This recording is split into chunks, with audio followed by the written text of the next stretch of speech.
Iran জুড়ে মার্কিন ও Israeli বিমান হামলায় যে যুদ্ধ শুরু হয়েছে তার আঁচ গিয়ে লেগেছে ফুটবল বিশ্বেও। ইরানি সুপ্রিম লিডার আয়াতুল্লাহ আলী খামেনির মৃত্যু এবং পাল্টাপাল্টি হামলার এই ডামাডোলে বড় এক প্রশ্নচিহ্ন ঝুলে গেছে আগামী জুনে যুক্তরাষ্ট্র, কানাডা ও মেক্সিকোতে হতে যাওয়া ফুটবল বিশ্বকাপের ওপর। ইরান রেড ক্রিসেন্টের তথ্যানুযায়ী যুক্তরাষ্ট্র ইসরায়েলের হামলায় এ পর্যন্ত ৫৫৫ জন ইরানি নিহত হয়েছেন। প্রশ্ন উঠেছে, এই যুদ্ধের ক্ষত নিয়ে কি আদৌ ফুটবল উৎসবে যোগ দেবে ইরান?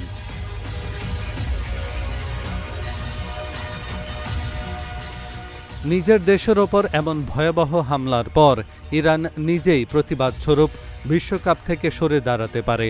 ফিফা বা অন্যান্য সংস্থা মনে করতে পারে যে বর্তমান পরিস্থিতিতে ইরানি ফুটবলারদের নিরাপত্তা দেওয়া অসম্ভব।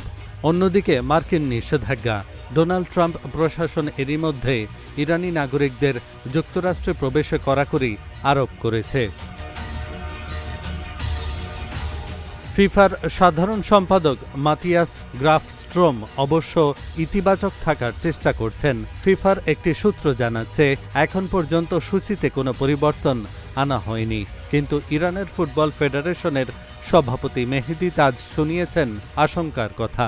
স্থানীয় সংবাদ মাধ্যমে তিনি আক্ষেপ করে বলেছেন, এই হামলার পর আমাদের কাছে থেকে বিশ্বকাপে অংশ নেওয়ার আশা করাটা বাড়াবাড়ি। তার কথা, বিশ্বকাপে অংশ নেওয়ার চূড়ান্ত সিদ্ধান্ত এখন দেশটির ক্রীড়া নীতি নির্ধারকদের হাতে।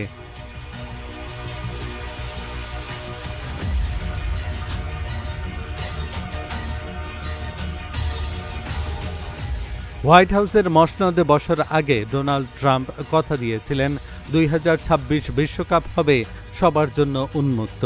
কিন্তু সেই ট্রাম্পই এখন ইরানি নাগরিকদের ওপর ভ্রমণ নিষেধাজ্ঞা জারি করে রেখেছেন। যদিও খেলোয়াড়দের জন্য কিছুটা ছাড়ের কথা বলা হয়েছে, কিন্তু গত ডিসেম্বরে ড্র অনুষ্ঠানে যোগ দিতে যাওয়া ইরানি প্রতিনিধিদের ভিসা দেয়নি যুক্তরাষ্ট্র। তবে ইরান যদি শেষ মুহূর্তে সরে দাঁড়ায় তবে আমিরাতের দাবি জোরালো হবে, আর ইরাক হারলে তারাই হতে পারে বদলি দল। তবে ফিফা চাইলে এশিয়ার বাইরে থেকে ইন্টারকন্টিনেন্টাল প্লে অফে হেরে যাওয়া দলকেও ডেকে নিতে পারে।